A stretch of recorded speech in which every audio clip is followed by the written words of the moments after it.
Our life is not so much what happens to us as much as it is about what's happening in us. And our work life is no different. And as we continue our series on work, we need to spend some time talking about how to advance our careers. And you might be retired and you might be thinking, well, okay, so this sermon doesn't really have to do with me.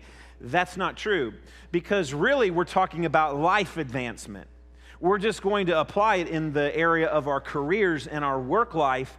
But the things that I'm going to share with you are behaviors that can help us advance our life forward. And this message is very practical. So yes, there's going to be 4 big behaviors, but underneath those, we're going to share some smaller practical ways to demonstrate that we love God in our work life as well as in our life in general. Now, most of us are open to advancing our careers. I mean, we enjoy thinking about how we're going to spend our next pay increase before the pay increase even arrives. And most of us, we love to hear those words, "You've been promoted." Now, most of us are not in the position as former President Calvin Coolidge. He was president in the 20s. After President Coolidge issued his famous "I do not choose to run" statement, he was besieged by reporters seeking a more detailed answer. And one of those reporters asked him, exactly why don't you want to be president again? And Coolidge looked him squarely in the eyes and said, because there's no chance for advancement. Well, most of us have chances for advancement in our careers. And this advancement will likely come not by accident, not by haphazard chance, but through a series of events. So how can we help ourselves in the area of career or life advancement? Well, that's what we're going to talk about today, and we're going to share 4 big behaviors that will actually help us to move our lives forward. The first one is this: we have to develop and maintain a positive attitude. We have to develop and maintain a positive attitude. John Maxwell stated, he said, attitude determines altitude. And that is true. The most significant decision that we make on a daily basis, in and out, every single day, is the choice of what our attitude is going to be like. And yes, our attitude is a choice that we make. And this choice is more important than what has happened to us in the past. It is more important than what type of training that we have received, because some of us, we may go to our job and they were supposed to train us, but we didn't get trained. It's more vitally important, the choice of our attitude is more important than a checkbook balance and the conglomeration of our successes and failures. It's more important what people are saying about you and the statements that they're making about who we are. The fact is, our attitude determines whether we advance or we retreat in our progress. And so it is crucial that we make and develop a positive attitude. It's been said, and I didn't say it, I don't know who said it, but it's a good statement. It's been said, when our attitude is right, there's no barrier too high, no valley too deep, no dream so far removed, and no challenge too great for us to conquer. Man, if we woke up every day and this was written along with our verses, but this statement was written on our 3x5 card or a sticky note or on the bathroom mirror, we write it on one of those removable pens, not a Sharpie, and we put it someplace prominent in our life, and we were to read that, there's no challenge too great for us to conquer. The truth is, our attitude is a primary force that determines whether we succeed or whether we fail. Now, for some people, attitude presents a difficulty in every opportunity, but for other people, attitude presents an opportunity within every difficulty. If you want to stand out in work, if you want to grab your boss's attention, if you want to get in line for a promotion, if you want to be noticed by the corporate structure, be positive. And Jesus is the perfect example of that in our lives. I mean, his high standards that he has, his perfect standards really, they're not even high, they're perfect, are not given to frustrate us, but to reveal areas in our life where we need work, where we need improvement. And Paul wrote about this in the book of Philippians. He said this: "Do nothing out of selfish ambition or vain conceit, but in humility consider others better than yourselves. each of you should look not only to your own interests, but also to the interests of others. Your attitude should be the same as that of Christ Jesus, who, being in very nature God, did not consider equality with God something to be grasped, but made himself nothing, taking the very nature of a servant, being made in human likeness. And being found in appearance as a man, he humbled himself and became obedient to death, even death on a cross. Now, Jesus provides us with a lot of healthy attitudes. We can see them in there. I mean, we've got selflessness and security and sacrifice and surrender and submissiveness, just to name some S's. But through his attitude, Jesus demonstrated a daily positive strength. When do you recall Jesus ever complaining about anything? You know, the meal was too cold. You know, McDavid's wasn't serving the hamburger. You know, I'm glad you got that, Paul. You just, everyone else have to rewind that later and think about that. I've used that before. You should have that down. He didn't complain about anything. He just never did. Here's what the Hebrews author wrote. Let us fix our eyes on Jesus, the author and perfecter of our faith, who for the joy set before him endured the cross, scorning its shame, and sat down at the right hand of the throne of God. Consider him who endured such opposition from sinful men, so that you will not grow weary and lose heart. So our big behavior is we're going to develop and maintain a positive attitude, but let me share some smaller attitudes that we can develop that would be helpful. First, expect the best. This is the attitude of expectancy. Our internal attitudes have a tendency to affect external results. So when we expect nothing, guess what happens? Nothing. So why have you stopped dreaming? Why have you stopped setting goals? It doesn't matter whether you're 20 or whether you're 70 or 80, you should be having goals. You should still be dreaming. And it may be time to start expecting more from yourself, from your work environment. We usually get what we expect. I don't know whether you've noticed that, but that's true. We usually get what we expect. So have an attitude of expectancy. The second attitude is to view problems as opportunities. This is the attitude of optimism. A healthy, positive attitude can turn adversity into advantage and bad times into blessings. And within every adversity actually stands an opportunity. Sometimes we don't see it right away. Sometimes we have to look very, very closely. Are you allowing adversity to grind you down or to polish you? Been working on this sermon all week. That question has been a haunting question to me. And every time I ran through the sermon, I had to personalize it. I have been allowing adversity to grind me down. And those of you that are closest to me, you've probably seen it over the course of a year, 2 years, 3 years, just grind. This week was a week I finally made the decision, you know what? I'm done with the grinding down part.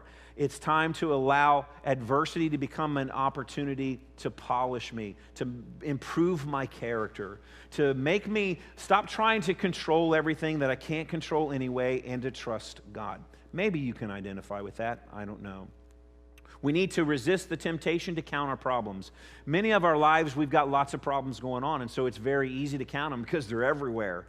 But we have to turn our attention to the blessings and count the blessings. And seeing life as an opportunity actually keeps us on the solution side of things and keeps us moving forward. The third attitude is this. If we haven't learned it already, we have to learn to say, this too shall pass. This is the attitude of realism. The fact of the matter is, few things in life last forever. I mean, there are a couple of things that last forever, but few things do. Weather can change within a 24-hour period multiple times, and your circumstances can change without warning. Praise God, He doesn't change. Amen? I mean, I'm so thankful that God doesn't change. I mean, you never know what side of the bed God is going to wake up on. Can you imagine what that would be like?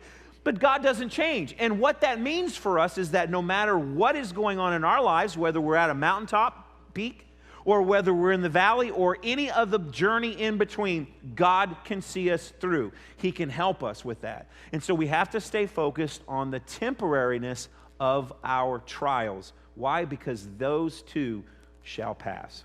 Fourth, we need to surround ourselves with positive people. This is the attitude of association.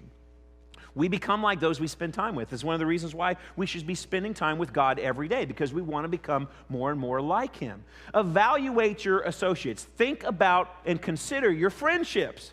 Who do you spend most of your time with? If you're struggling to stay positive, if you're struggling to have honesty and integrity in your life, you may need to make some adjustments to the people that you're hanging out with. Spend more time with positive people. Spend more time with people who are honest and have integrity, and watch your attitude begin to change almost immediately. The fifth smaller attitude is this: you got to focus on progress. This is the attitude of development. We've got to commit ourselves to learn something new every day or every week. This week I learned some things new.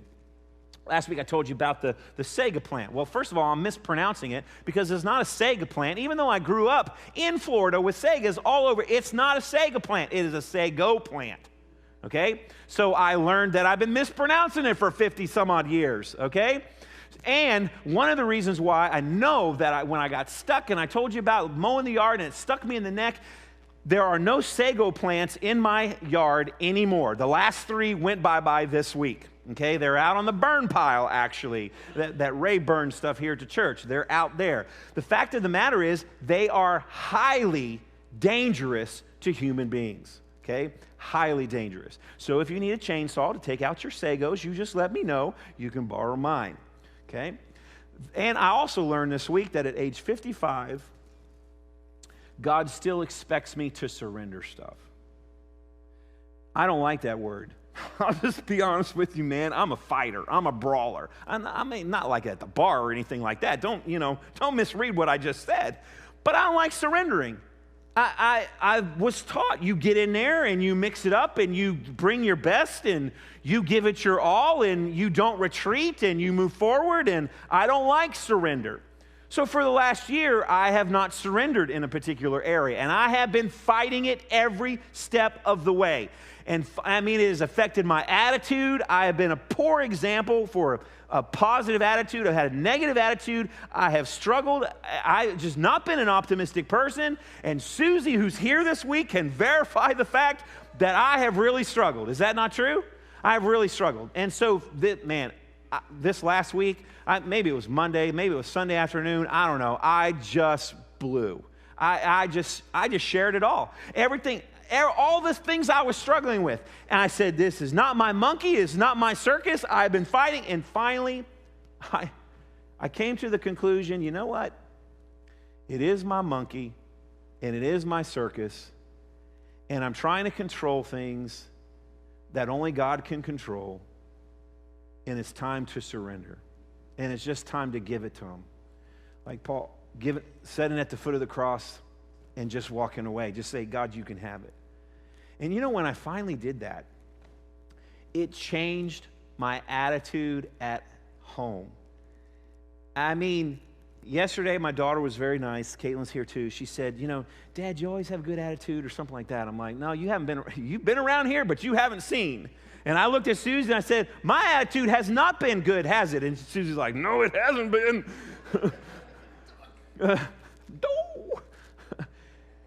And I said, but it has been this week. And the reason is because of surrender.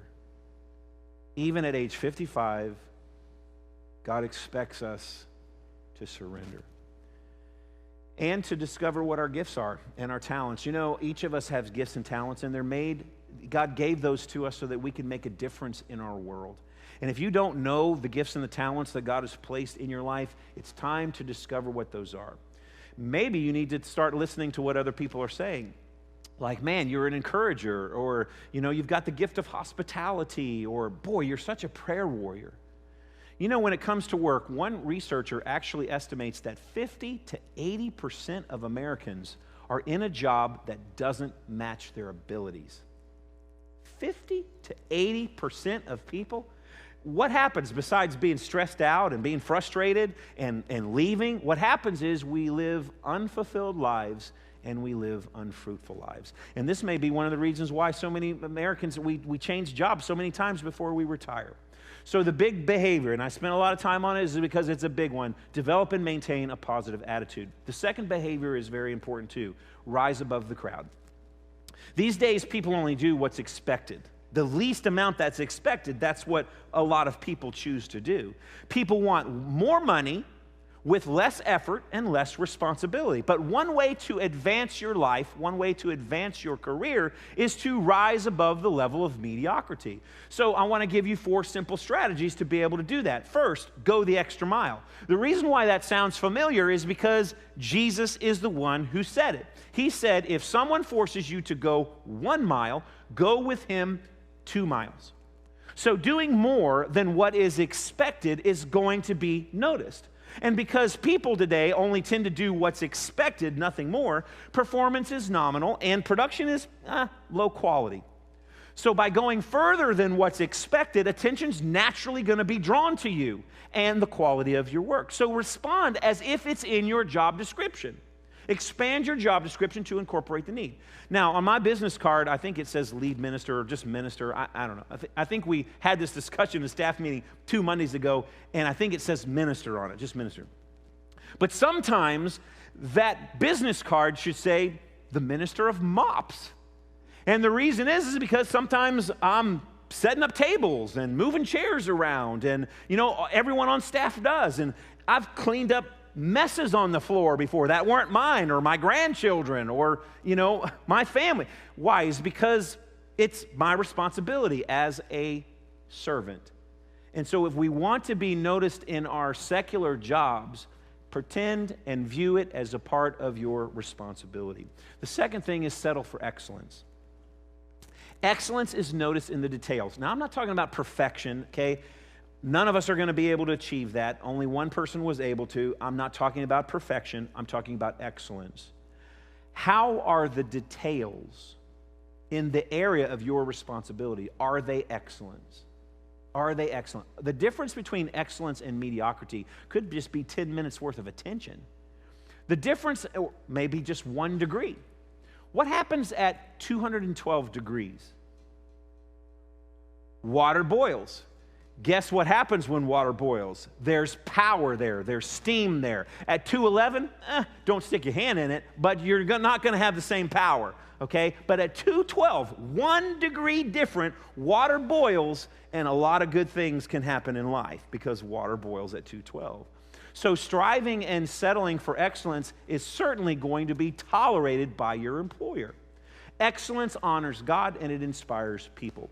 Third, seek opportunities to help. We live in a very fast-paced world, and it's easy to get caught up in our own pace-setting exhaustion.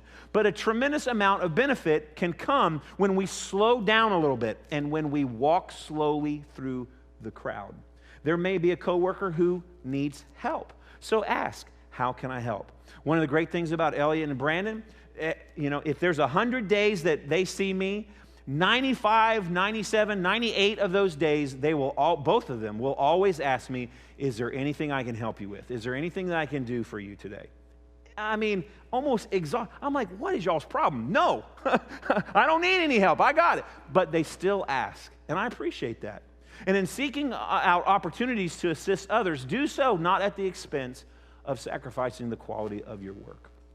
And finally, fourth, set a higher personal standard. If we're going to rise above the crowd, set a higher work ethic. What does that mean? Well, clock in 5 minutes early, rather than 5 minutes late. Celebrate special days for your employees or your coworkers. Demonstrate integrity, not just in the big areas, but also in the small areas. Give an honest day's work. Make sure that you're taking your lunch hour within the, company's principles and what they've said you're allowed. Work more effectively and efficiently. Suggest ways that your company might be able to save some money. These are all ways to lift your personal standards and at the same time lift our careers to new levels. So what do we need to do? We need to develop and maintain a positive attitude. We need to rise above the crowd. But the third behavior is join the team. Joining the team is more than getting hired and then just collecting a paycheck at the end of the week. The power of team cannot be overstated, and this power can also be seen in nature. One of my favorite horses is a Clydesdale. Love it. They make good commercials too. I mean, the big horses, the fancy legs, the tail, just beautiful horses. But one Clydesdale horse can pull a sled between 2,500 and 3,000 pounds. That's amazing. But you hook up two Clydesdale horses, they can pull a sled of up to 10,000 pounds. That's almost 4 times what one horse can pull. Geese, they can fly further, 72% further in formation than if they just flew off by themselves. Now, somebody watched a lot of geese and did a lot of math to come up with the fact that they fly 72% further. But 72% further. Jesus demonstrated the power of team when he grabbed 12 guys from various, avenues of life, a tax collector, fishermen, and other common people, brought them together as a team. So if we're serious about advancing our careers, teamwork has got to hold some of those keys. Now, let me offer some specific actions in this area too. First, value the team, and you got to know your place. Much more can be accomplished when we work together as a team rather than if we just go off as an individual. In fact, if you consider all the inventions that have made, most, if not all of them, have had the influence of more than just one person. And so the sooner we recognize the value of team, the sooner we actually can move our careers forward.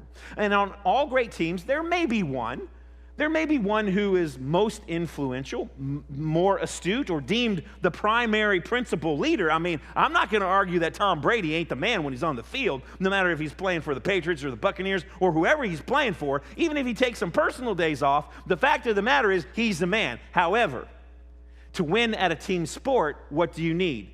You need a team. So knowing where you fit, knowing where others fit, is critical to create synergy. Now, you may or you may not be able to adjust the team's dynamics, but certainly you can function as the most productive teammate possible. The second thing is to avoid selfish ambition. Many teams, we've seen it in sports, we've seen it in our own lives, many teams have been destroyed from selfishness. Much of the world is out for number one, but the Bible's pretty clear. Where selfish ambition exists, guess what exists? Disorder. And so if your work environment, if your home life is in disorder, it may be because there's selfish ambitions going on there. You can bring order by pursuing selfless ambitions, by putting others before yourself, including your employer and your coworkers. So what are we going to do? We're going to develop and maintain a positive attitude. We're going to rise above the crowd. We're going to join the team. And the fourth behavior is, we kind of talked about this a little bit last week, we need to work for the master, not the boss. We need to work for Jesus, not the boss. Who do you work for? Do you work for men or do you work for the Lord? Now, you may work for someone different than the person who signs your check or makes sure that it's direct deposited into your account. Would a different employer actually produce a different result in your life? If you could accomplish all things, if all tasks in your life could be accomplished for your Creator, I want you to think about that for just a minute. The results would stand out in the workplace. It would garner attention. Now, there's two things that can help us make this needed adjustment, because this is that paradigm shift that we talked about last week. We have to dedicate our work to the Lord. And this is where the power of a personal commitment comes in.